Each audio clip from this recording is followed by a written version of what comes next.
Olá, meu nome é Guaraci Araújo e este é o 39º episódio do Guia Politicamente Incorreto da Extrema-Direita.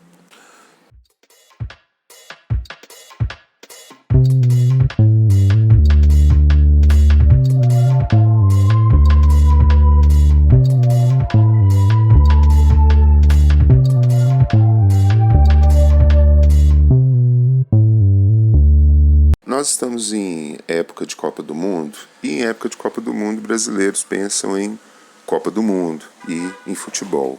A gente é muito atraído, apaixonado pelo esporte e é difícil pensar em outra coisa.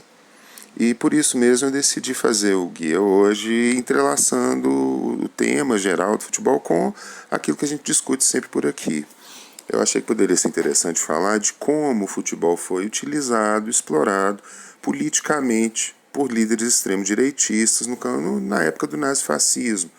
Eu estou pensando particularmente, é claro, em Benito Mussolini e na forma como ele se utilizou do futebol como um instrumento para atingir diversos objetivos políticos.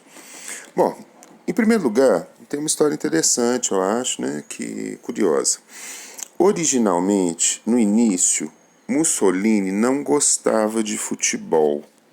Mussolini, como outros da época dele, viam o futebol como um jogo inglês. Nós estamos ainda nos primórdios do futebol, quando essa associação era frequente. E Mussolini achava que era ruim que o futebol tivesse uma presença maciça no seu país, na Itália, porque ele era, vamos dizer, um estrangeirismo. Ele tentou incentivar, inclusive, a formação de uma liga de calcio fiorentino, quer dizer, é um tipo de jogo, um tipo de esporte que também usa bola, que também, no qual também há disputa de bola, mas que não tem as mesmas regras do futebol. O calcio fiorentino era sobejamente conhecido pela enorme brutalidade dos jogos. É um jogo medieval que ainda era praticado no início da modernidade e no qual muito sangue normalmente ficava no jogo. Mussolini tentou reimplantar esse esporte numa versão modernizada na Itália, mas não funcionou. Por quê? Porque naquele momento, Mussolini chegou ao poder em 1922. Naquele momento, a Itália já tinha uma paixão futebolística muito fortemente estabelecida e foi impossível eliminá-la. Então, depois de um primeiro momento que Mussolini tentou fazer isso, ele percebeu que ele não ia conseguir mudar o interesse italiano pelo futebol, e a partir desse momento ele se propõe a usar o futebol como um recurso para que ele pudesse, transmitir as mensagens do fascismo mais facilmente, fortalecer o seu domínio sobre a Itália, etc. Uma primeira coisa interessante é que o Mussolini suscitou uma vinculação, uma associação entre times das mesmas cidades com vistas a diminuir o número de times. Mussolini queria que poucos times representassem as cidades. Então, por exemplo, na cidade de Nápoles havia um time chamado Nápoles e um outro time chamado Internazionale Nápoles. Esses times foram fundidos e surgiu o time que hoje nós conhecemos como Napoli. E isso também aconteceu em outras cidades. Qual que era o objetivo disso?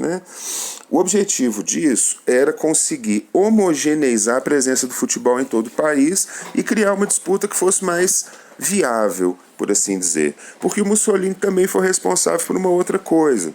Ele foi responsável pela criação do Campeonato Nacional Italiano. Foi no contexto, na época do fascismo, que o Campeonato Nacional Italiano começou a existir, e a ideia era equilibrar um pouco os campeonatos e as regiões do país, evidentemente, que são expressas pelos times, de modo que, se você tivesse um campeonato que espelhasse a imagem de um país unificado.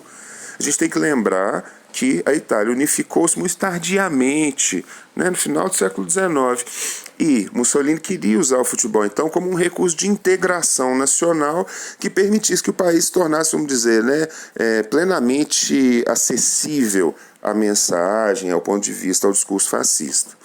Enfim, Mussolini fez muito esforço para poder sediar a Copa do Mundo na Itália.